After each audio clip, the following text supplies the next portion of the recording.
Black holes are probably the one of the most strangest things I've ever seen or thought of in my entire life. Honestly, there's a lot of things in research that I just do not understand. And what's crazy is that like we want to understand these things, but they're all in research papers. They're all in these scientific papers that either you really understand how these things work, or you want to learn, take the time to actually learn about this. But there is so much to learn out there in science and astrophysics. And one of the most beautiful things about these AI tools that we have to understand now is just the mere fact that we can just take any research paper that we can, being able to use tools like Claude or ChatGPT and be able to better understand what these research papers are actually saying and learn from them.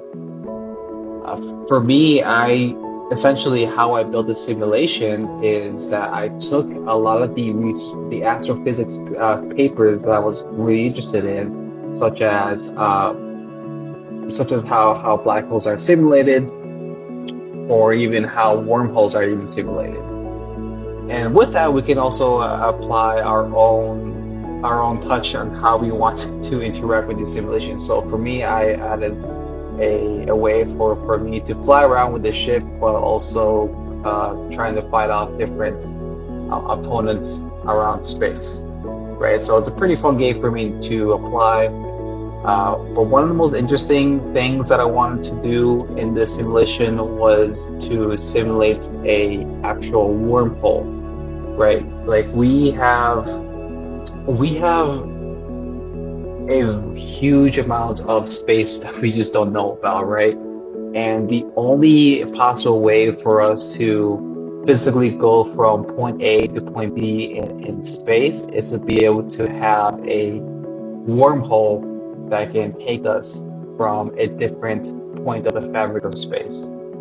The only problem is that wormholes are not actually have never actually been observed, but they have been theoretically possible if we have enough negative energy in space to actually form. So space does have emit some negative energy, which is what makes the actual tunnel that we need to get from point A to point B in space.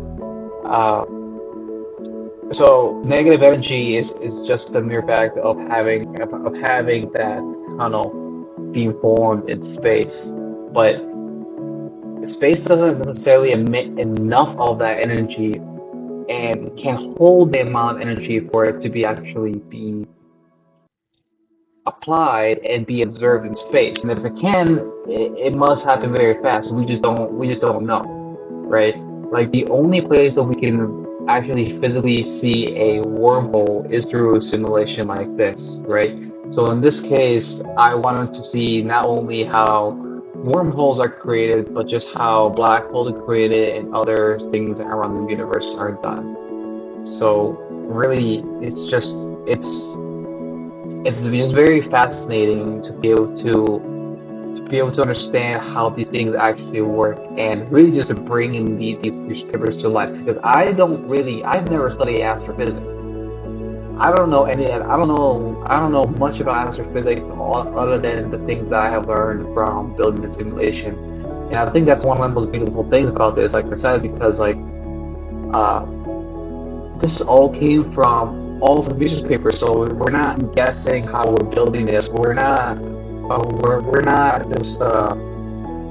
just guessing how we're building this. We're building things from what scientists actually have studied and learned from, and we are bringing that stuff to life. And if when we bring these subjects to life, no, it will be more accessible uh, for regular people like myself who don't necessarily study this stuff and but want to learn more, right? I mean, that's why the most beautiful thing about AI tools is the fact that that's even possible. It is quite a beautiful thing that we can do now because it has been quite remarkable about what has been able to be brought back to life.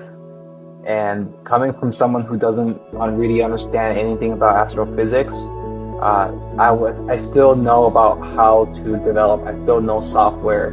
At least I know that.